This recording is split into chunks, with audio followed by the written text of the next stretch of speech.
안녕하세요. 블루진 한인교회 임준선 목사입니다. 2024년 맞이해서 온라인으로 저희 교회 설교를 들으시는 여러분들 진심으로 환영하며 첫 번째 주일 설교 여러분들을 위해서 따로 다시 한번 녹화를 하도록 했습니다. 오늘 말씀 통해서 여러분들 2024년 블루진 한인교회 성도님들 뿐만 아니라 온라인으로 말씀 들으시는 여러분들 모두에게 하나님의 말씀의 은혜와 축복이 가득하시기를 소망합니다. 제가 기도하고 하나님 말씀 같이 읽은 후에 오늘 말씀 계속 전하도록 하겠습니다. 잠깐 기도하겠습니다. 전능하신 아버지 감사합니다. 2024년 새해를 저희에게 허락하여 주시고 다시 한번 주님의 말씀 앞에 엎드려 주의 말씀을 아멘으로 화답하며 주의 말씀을 순종하는 삶을 결단할 수 있는 시간 주시니 감사합니다. 온라인으로 각지에서 말씀 앞에 나온 귀한 성도님들 축복하여 주시고 오늘도 전해주시는 이 말씀으로 2024년 한 해뿐만 아니라 평생을 주의 말씀으로 살아갈 수 있는 복된 모든 성도님들 될 수 있도록 주님께서 함께하여 주시옵소서. 오늘도 부족한 종 세우셨사오니 이 말씀의 자리에서도 주님께서 함께하여 주셔서 종의 허물 모두 가리시고 아버지 하나님의 영광만 드러낼 수 있도록 인도하여 주시옵소서. 감사드리며 예수님의 이름으로 기도드립니다. 아멘. 네, 오늘은 땅을 정복하라라는 말씀으로 제목으로 여호수아 1장 1절에서 4절 말씀 같이 보도록 하겠습니다. 제가 하나님 말씀 같이 읽겠습니다. 여호와의 종 모세가 죽은 후에 여호와께서 모세의 수종자 눈의 아들 여호수아에게 말씀하여 이르시되 내 종 모세가 죽었으니 이제 너는 이 모든 백성과 더불어 일어나 이 요단을 건너 내가 그들 곧 이스라엘 자손에게 주는 그 땅으로 가라. 내가 모세에게 말한 바와 같이 너희 발바닥으로 밟는 곳은 모두 내가 너희에게 주었노니 곧 광야와 이 레바논에서부터 큰 강, 곧 유브라데 강까지 해 쪽 속의 온 땅과 또 해 지는 쪽 대해까지 너희의 영토가 되리라. 아멘. 네, 할렐루야. 주님의 이름으로 다시 한번 여러분들 앞에 인사드리도록 하겠습니다. 오늘 땅을 정복하라 라는 제목인데요. 이 제목의 말씀은 오늘 주일뿐만 아니라 올 한 해 2024년 우리 블루진 한인교회뿐만 아니라 우리 모든 그리스도인들에게 도전이 되는 말씀이 되었으면 좋겠습니다. 오늘은 특별히 여호수아서를 택한 이유는 여호수아 3장 7절의 말씀 가운데 그들이 함께하리라 라는 그 말씀이 올 한 해 우리 교회에 주신 하나님의 표의 말씀이기도 하고 또 그 표의 말씀이 담겨져 있는 여호수아를 통해서 올 2024년 시작을 이 여호수아서를 같이 보는 것으로 시작을 하려고 합니다. 그래서 오늘 첫 시간은 그 첫 부분 1절부터 4절까지 읽었지만 특별히 땅을 정복하라라는 의미가 무엇인지 또 올 한 해 우리가 그리스도인으로서 이 땅 가운데 어떻게 살아가야 되는지를 우리 블루진 한인교회 성도님뿐만 아니라 여러분들께서도 함께 좀 마음에 새기시는 시간이 되었으면 좋겠습니다. 그런 은혜가 있기를 축복합니다. 여호수아서의 배경을 보면 이제 이스라엘 백성은 그들의 광야 생활을 마치고 가나안 땅에 이제 입성해서 정복 전쟁을 치르게 되는 어떤 역사적인 스토리를 담고 있죠. 가나안 땅을 앞에 두고 사실은 그런데 이스라엘 백성은 안락과 몰락이라는 어떤 그 장소적 혹은 그들의 존재적 사이의 경계에 있다고 스스로들 느꼈던 것 같습니다. 그러니까 이스라엘 백성은 사실은 지난 옛 삶, 애굽에서의 삶, 또 광야에서의 현재의 그 어떤 삶을 안락이라고 여기면서 이제 하나님께서 명하신 가나안 땅으로 들어가는 것을 마치 본인들이 멸망할 것 같은, 다 죽을 것 같은 몰락으로 여겼다는 거죠. 골리앗과 같은 거대한 아낙 족속들이 살고 있었고 지키고 있었던 가나안 땅, 그 땅 앞에서 그들 스스로를 메뚜기같이 여겼다라고 성경은 사실 기록을 하고 있었습니다. 그런 가나안 땅에 들어가는 길은 자신들이 사는 길이 아니라 죽는 길, 몰락의 길이라고 여겼던 거죠. 우리가 지난주에 우리가 우리 교회 마지막 송구영신 예배 때 전해드린 것처럼 2023년과 2024년의 어떤 시간의 경계라는 것은 곧 하나님의 뜻과 나의 뜻 사이, 하나님의 계획과 나의 계획, 하나님의 의지와 나의 의지 사이에 어떤 경계를 말하는 것일 수 있다. 오히려 우리는 그런 경계에서 누리다라고 말씀드린 것처럼 오늘 가나안 땅에 입성하고자 하는 당시의 이스라엘 백성들은 가나안 땅에 들어가라는 하나님의 의지와 이 현실에 이 땅에 그냥 안주하고 싶은 이스라엘 백성들의 어떤 그런 모습들을 보여주고 있습니다. 말하자면 그들 스스로는 안락이냐 몰락이냐의 사이의 경계처럼 느껴졌던 거죠. 그럼에도 불구하고 여러분들 기억하시는 것처럼 성경은 그렇게 안락하고자 했던 이스라엘 백성의 모습은 사실은 안락이 아니라 여전히 쾌락을 추구하는 타락한 인생의 모습을 그리고 있다라고 말씀을 하고 있습니다. 그리고 반대로 몰락이라고 착각했던 가나안 땅으로 들어가는 것이 사실은 영원한 기쁨, 즉 영락의 세계로 들어가는 것이었죠. 하나님의 말씀 앞에 순종해서 앞으로 나아가는 삶은 우리가 때로는 십자가의 길이고 고난의 길인 것도 맞고 또 여전히 어렵게 보이는 것도 맞기는 합니다. 그러나 여러분들 기억하셔야 되는 것은 오직 하나님께서 말씀하시고 명하신 그 길만이 하나님의 말씀에 순종하는 그 길만이 몰락의 길이 아니라 영원한 기쁨의 길, 영원한 구원의 길, 생명의 길이라는 것을 기억하시고 아버지 하나님의 말씀에 순종하여 올 한 해도 앞으로 나아가시는 여러분들 되었으면 좋겠습니다. 그래서 사실은 올해 제가 작년에 2024년을 준비할 때 사실 원래 마음속으로는 호세아서라는 선지서의 말씀을 좀 전하면 좋겠다라는 생각을 가지고 있었습니다. 이유는 호세아서의 말씀을 통해서 우리 교회의 성도님들 또 말씀을 듣는 여러분들이 스스로의 죄를 살피고 다시 한번 하나님 앞에 좀 결단하며 내실을 다지자는 의미로 이렇게 시작을 했거든요. 준비를 했거든요. 여러분들도 뭐 의미가 나쁘지 않잖아요.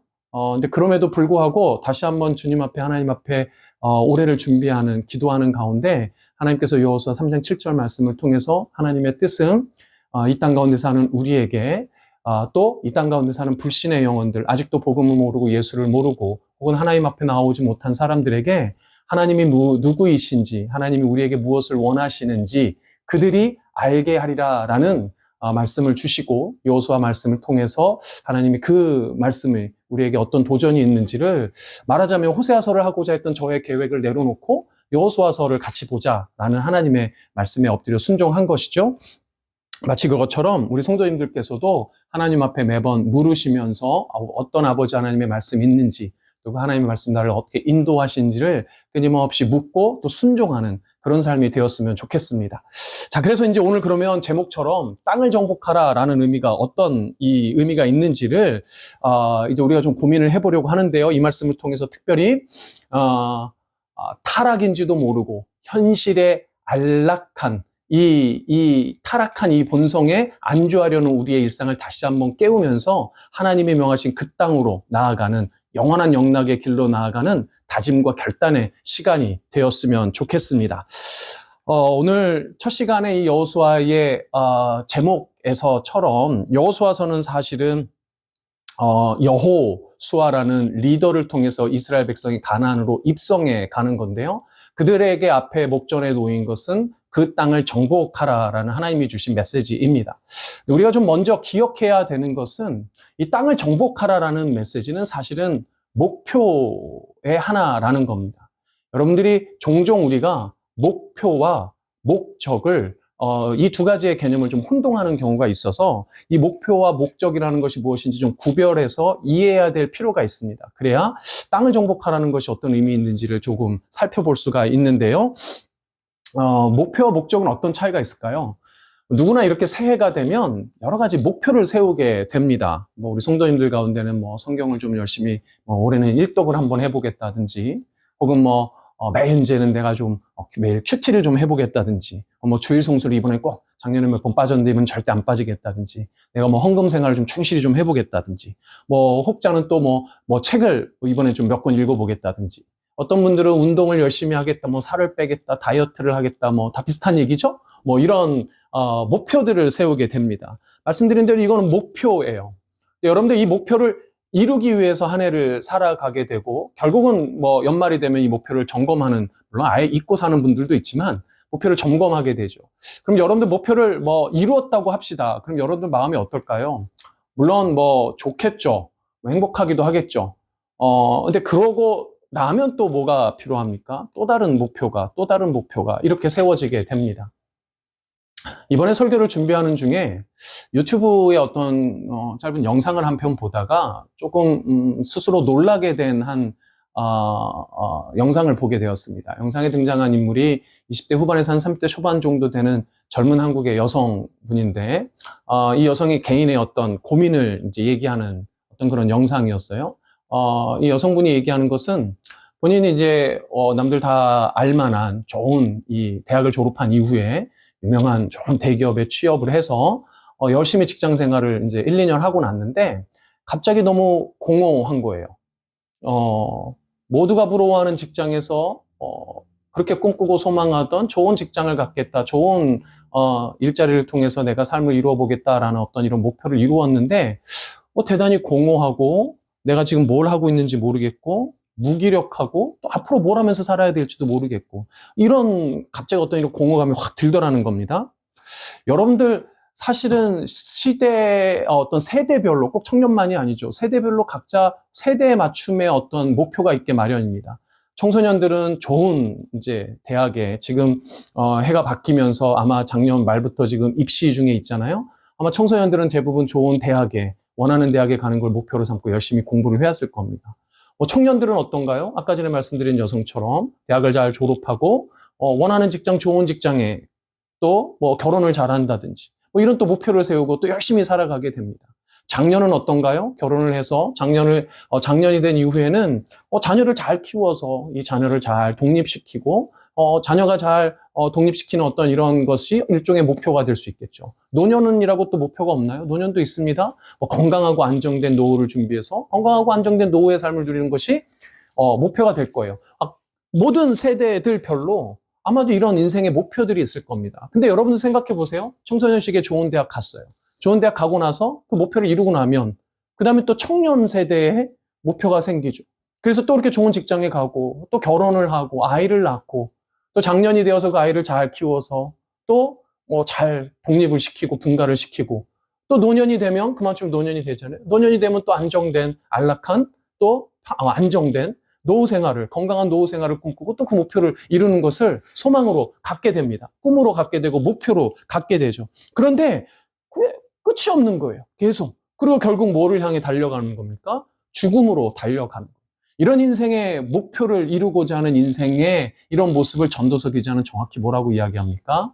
헛되고 헛되니 헛되고 헛되도다.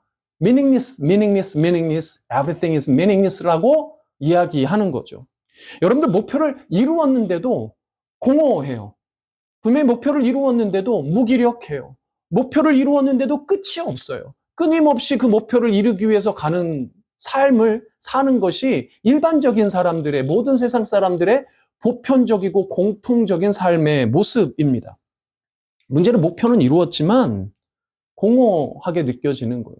그 아까 전에 젊은 여성처럼요.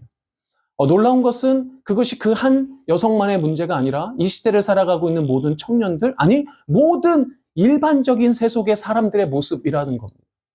여러분, 이런 삶의 궁극적인 이 무기력함과 공허함과 헛됨의 이유는 목표는 있지만 목적이 제대로 세워지지 않았기 때문이에요. 목적이 없기 때문입니다. 인생을 사는 이유, 그 목적이 제대로 세워졌을 때에만 어떤 목표를 가지고 있던 그 삶의 의미와 가치가 생기는 거예요. 좋은 대학을 가는 목적이 무엇인지, 안정된 직장을 얻으려는 목적이 무엇인지, 가정을 이루고 자녀를 잘 키워서 독립을 잘 시키려는 목적과 이유가 무엇이고, 노년에 건강하고 안정된 삶을 누리려는 그 목적과 이유가 무엇인지, 여러분의 인생의 목적은 무엇인가요? 혹시나 목적과 분명한 이유 없이 그냥 일반 사람들이 살아가는 것처럼 그냥 고만고만한 목표를 매년 매 세대별로 여러분들 세우면서 그것을 이루기 위해서 그냥 맹목적으로 살아가고 있지는 않습니까? 여러분들 땅을 정복하라는 것은 목적이 아니에요. 목표입니다. 땅을 정복하라는 것은 우리 앞에 당면한 어떤 목표에 불과한 것이지 목적이 아니라는 거죠. 왜 땅을 정복해야 하는지, 왜 가나안 땅에 들어가야 하는지, 우리로 말하자면 우리는 왜 구원을 받았고 구원받은 삶으로 우리가 이 땅 가운데 내 삶의 자리 가운데 왜 있는지 그 목적과 이유가 분명해야 한다는 겁니다. 그것이 바로 올해 우리 교회에는 주어진 여호수아 3장 7절의 말씀처럼 그들이 알게 하리라 라는 거예요.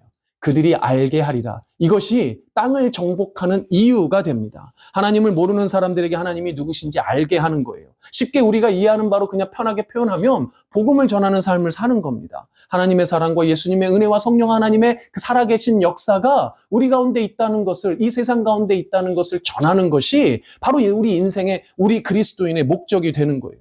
그건 사실상 모든 그리스도인들이 올 한 해만이 아니라 이 땅에 존재하는 한, 이 땅에 호흡하며 살아가는 한 끝까지 견지해야만 하는 인생의 궁극적인 목적과 이유가 됩니다.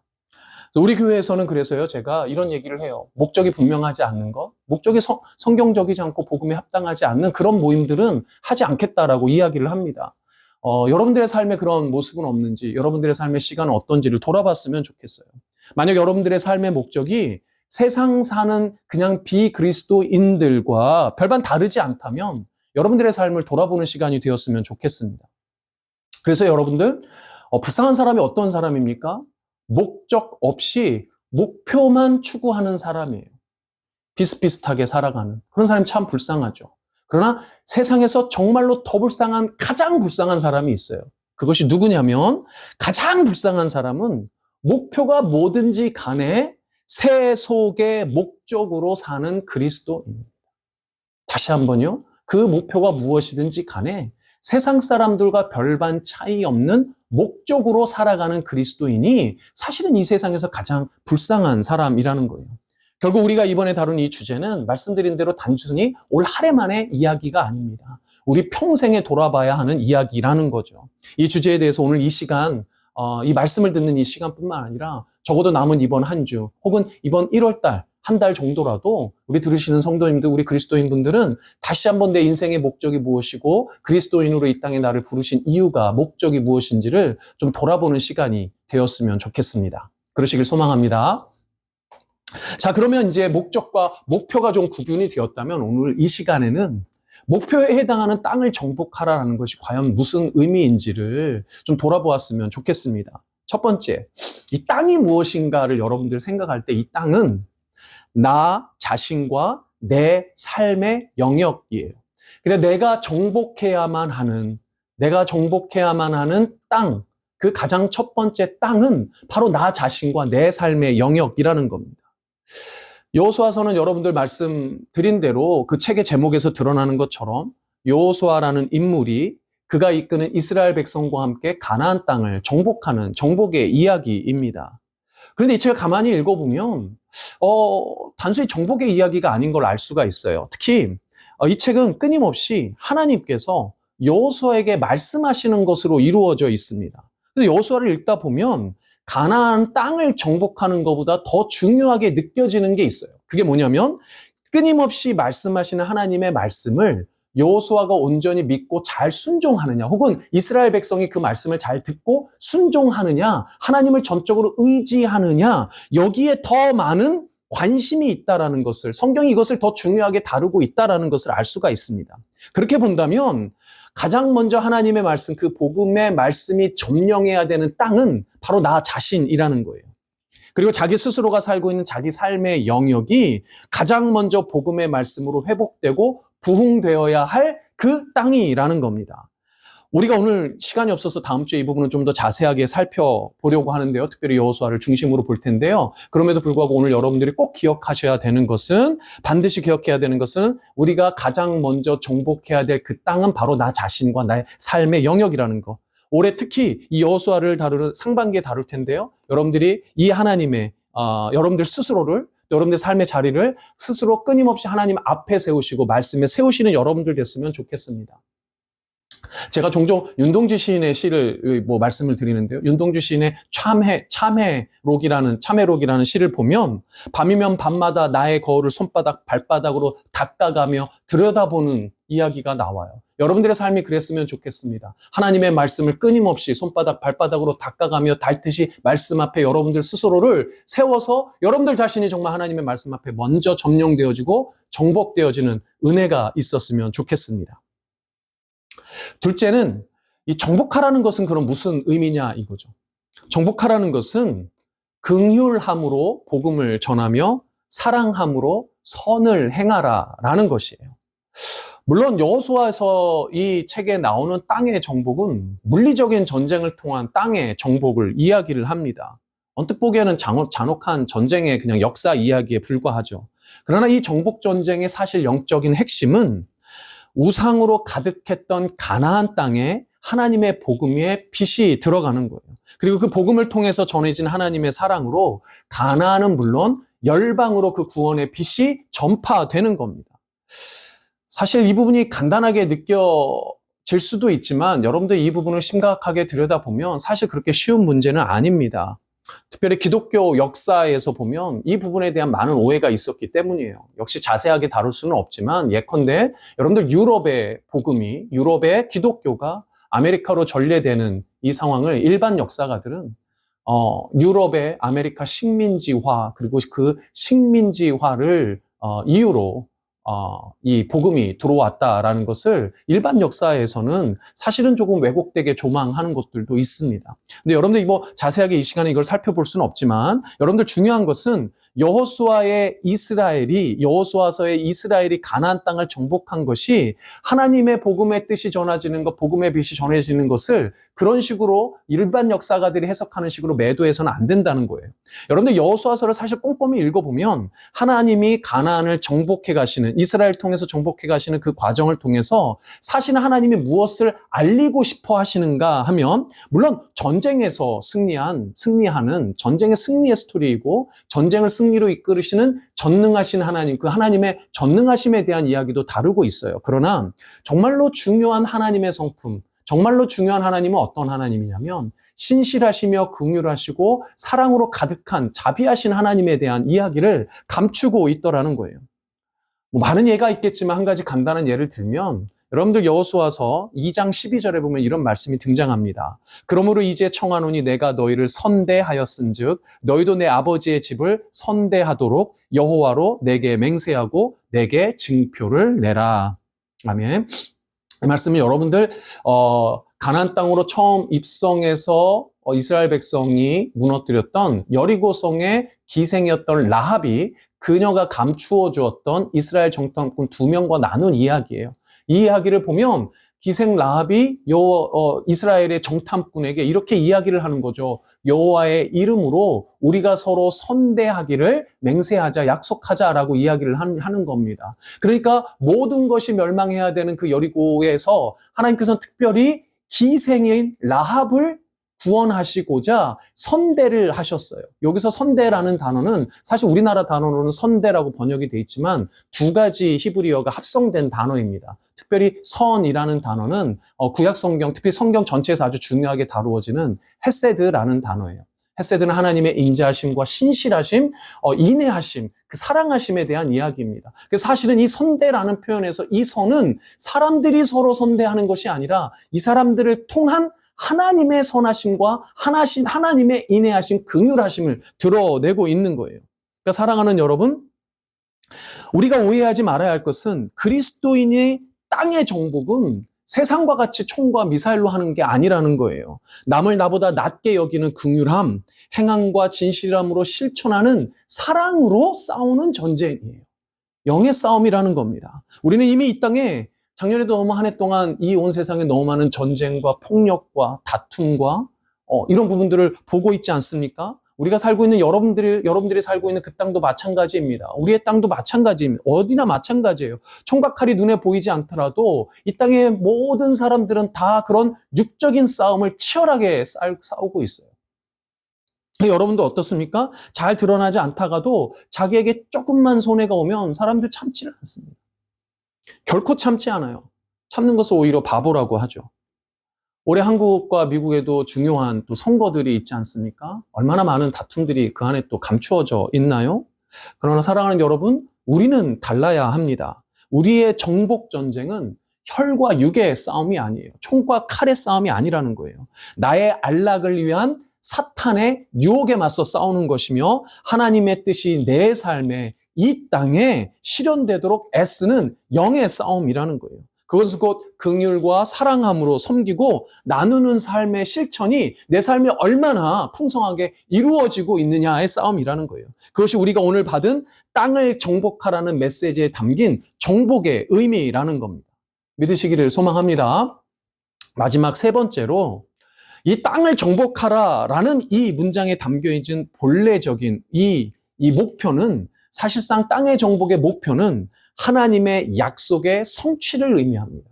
땅을 정복했다는 건 하나님의 약속이 성취되었다는 것을 의미한다는 거예요. 여러분들 이스라엘이 가나안 땅을 차지하기 위해선 사실은 전쟁을 해야만 하는 거죠. 그리고 당연히 그 전쟁에서 이겨야 땅을 정복하게 됩니다.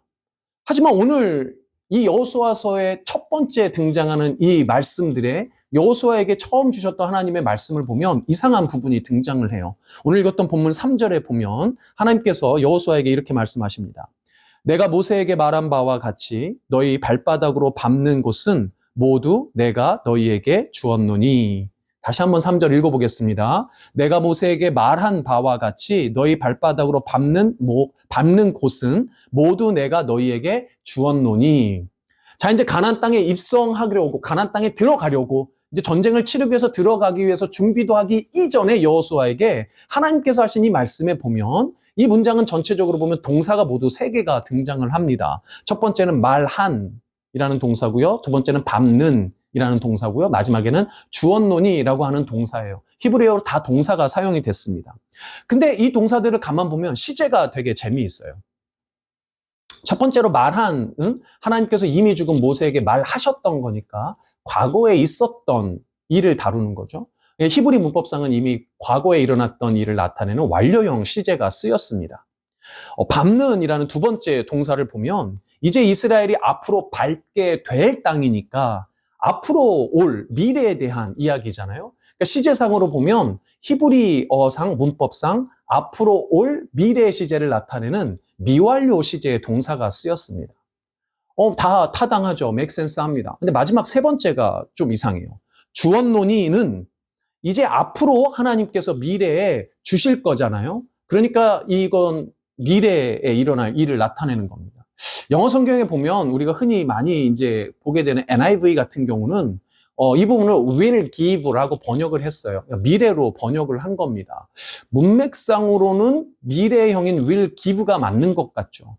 우리 성경은 번역을 어떻게 해놓냐면 주었노니, 이미 주었다, 과거로 번역을 해놨습니다. 어떤 게 맞을까요? 히브리 문법상으로는 미래라면 미완료가 쓰여야 되는데 원어에 살펴보면 이 단어는 완료형 시제로 쓰였습니다. 말하자면 이미 이루어진 과거의 일로 그려놨다는 거죠. 우리 성경인 주었노니가 맞다는 겁니다. 그럼 여러분들 생각해 보세요. 이제 앞으로 밟을 땅을 주시는 건데 앞으로 일어날 일인데 하나님께서는 이미 주었다라고 말씀하십니다. 전쟁에서 승리했나요? 아니요. 전쟁을 하지도 않았음에도 불구하고 하나님이 이미 주었다라고 말씀을 하시는 거예요. 사실 이 땅은 이미 하나님께서 이스라엘 백성들의 조상인 아브라함에게 약속했던 땅입니다. 여러분들 아시는 대로 아브라함에게 이미 한 7, 800여 년 전 사람이에요. 그 당시로 보면 그 아브라함에게 약속했던 그 땅을 이미 약속했던 그 땅을 이제 가나안 정복 전쟁을 통해서 주시겠다는 거예요. 그걸 이미 주었다라고 표현을 하는 겁니다. 그 사랑하는 여러분 기억하셔야 돼요. 성경에서 나오는 모든 하나님의 약속은 완료형입니다. 하나님의 약속은 언제나 완료형이에요. 하나님의 약속은 반드시 이루어집니다. 약속하신 것은 반드시 지키시는 하나님, 그것을 우리는 신실하신 하나님이라고 하죠. 길어야 100년 정도 사는 우리에게는 하루가 1000년 같고 1000년이 하루 같은 그런 하나님의 약속이 때때로 너무 길게 느껴질 수도 있어요. 여러분도 마찬가지고 저도 마찬가지입니다. 그래서 혹시나 우리가 이번에 받은 이 약속의 말씀이 올 한 해 2024년에 다 이루어지지 않는 것일 수도 있습니다. 그런데 중요한 것은 반드시 이루어진다는 거예요. 우리가 여호수아에서 만나는 가장 중요한 하나님은 그래서 약속을 반드시 지키시는 신실하신 하나님이라는 겁니다. 땅을 정복하라는 그 하나님의 명령에는 신실하신 하나님, 그 하나님의 신실하심이 담겨져 있는 거예요. 약속의 성취가 담겨져 있는 겁니다. 믿으시는 여러분들, 믿으시고 또 믿으시는 여러분들 되시기를 소망합니다. 아멘. 끝으로 제가 이 말씀을 준비하면서, 이 첫 번째 주에 준비하면서 2024년을 여는, 특별히 저희 교회는 신년감사 예배로 드렸는데요. 이 말씀을 준비하면서 저와 여러분들이 다시 한번 좀 마음에 굳게 다짐했으면 좋겠다라고 하는 것이 있었습니다. 뭐냐면 여호수아서는 뭐 제목처럼 여호수아라는 이 리더를 이스라엘 백성 앞에 하나님께서 세우시고 그 여호수아를 통해서 이스라엘을 리드하여 지도하여 가나안 땅을 정복하는 이 정복의 스토리를 담고 있습니다. 표면상 여호수아가 리더로 세워지고 여호수아가 잘 그 이스라엘 백성을 리드하는 게 너무너무 중요해요. 교회도 마찬가지입니다. 모든 교회들은 다 교회를 영적으로 지도하고 인도하는 목사님들이 계십니다. 특별히 이제 담임 목사님 또 부목사님들 교회마다 상황은 다를 텐데요. 저희 교회는 뭐 제가 혼자 있어서 여러분들 교회를 리드하고 인도하는 여러분들의 영적 지도자로 세워진 여러분들의 목사님들을 위해서 꼭 기도하셨으면 좋겠습니다. 여호수아서의 이 리더로 세움받는 이 여호수아를 향해서 하나님의 명령에 또 위로에 또 권면에 여러 말씀을 주시지만 특별히 그 세워진 새로운 리더인 여호수아를 향해서 이스라엘 백성은 1장 마지막 부분에 이렇게 이야기를 하죠. 오직 강하고 담대하소서. 오직 강하고 담대하소서라고 이야기를 합니다. 우리가 당신의 말에 전적으로 순종하겠습니다. 잘 따르겠습니다. 그러니까 당신은 오직 강하고 담대하소서. 하나님께서 주신 그 말씀을 강하고 담대하게 전파하소서, 전하소서. 당신은 말씀의 종이니 그 말씀만 온전히 잘 전하소서, 강하고 담대하소서라고 이스라엘 백성이 여호수아를 지지합니다. 한국교회가 또 미국에 있는 많은 한인교회들이 코로나 팬데믹을 지나오면서 많은 어려움을 겪었습니다. 많은 성도분들이 어려움을 겪었고 많은 그리스도인들이 어려움을 겪었습니다. 사실입니다. 그러나 그 가운데서도 가장 어려움을 겪었던 많은 분들 중에 목회자들이 많이 있어요. 여러분들 교회가 어떤 상황이고 형편인지 다 다르겠지만 중요한 것은 여러분들은 말씀의 꼴을 먹고 자라는 하나님의 양들입니다. 여러분들 하나님의 양으로, 하나님의 자녀로, 하나님의 양으로 하나님이 주신 말씀의 꼴을 잘 먹지 않으면 여러분들 건강한 그리스도인이 되기가 너무나도 힘들어요. 그래서 그 말씀을 전하는 여러분들 각 교회의 목회자를 위해서 기도해야 됩니다. 오직 강하고 담대하소서. 오직 강하고 담대한 마음으로 이 복음의 빛이 어두운 이 세상 가운데 여러분들이 사는 그 땅 가운데 그 복음의 빛을 밝히 비출 수 있는 그 말씀의 꼴을 준비하시고 말씀을 전파하소서라는 마음으로 여러분들 목회자들을 위해서 목사님들을 위해서 꼭 기도해 주시는 여러분들 되었으면 좋겠습니다. 아울러 온라인으로 여러분들 저를 만나고 계시지만 온라인으로 말씀 듣는 여러분들을 위해서 저도 역시 마찬가지로 기도하고 또 이렇게 말씀 준비하는데요. 저를 위해서도 기도해 주시는 여러분들 되었으면 좋겠습니다. 그래서 저는 물론이고 여러분들과 또 우리 블루진 한인교회뿐만 아니라 여러분들의 교회가 여러분들에게 맡겨주신 그 삶의 장소, 여러분들이 살고 있는 그 지역, 그 땅에 하나님의 그 복음의 놀라운 말씀이 생명의 빛이 알리게 되어지는 놀라운 은혜가 있기를 주님의 이름으로 축복하고 또 소망합니다. 그런 여러분들 되시기를 간절히 바라면서 기도하고 마무리하도록 하겠습니다. 기도합니다.